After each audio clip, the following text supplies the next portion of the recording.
এই যে মডেলটা, এটা হচ্ছে প্লাস্টিকের একটা মডেল। এটার দাম 450 টাকা। এর সাথে এই লেজার লাইট পাইবেন আর এক পিস রাবার পাইবেন।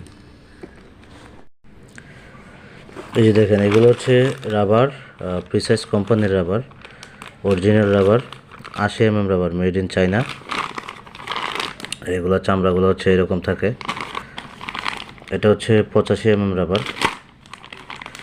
তো খুলে দেখাইতে পারলে বেশি ভালো হতো, তো আমি এভাবেই দেখাচ্ছি। এগুলো হচ্ছে 75 রাবার। আর এছাড়া 120 রাবার আছে লাল কালারের, এবং 120 রাবার আছে সবুজ কালারের। এগুলা 60 টাকা করে। আর 85 রাবারটা 55 টাকা করে, 80 রাবার, 75 রাবার 50 টাকা করে।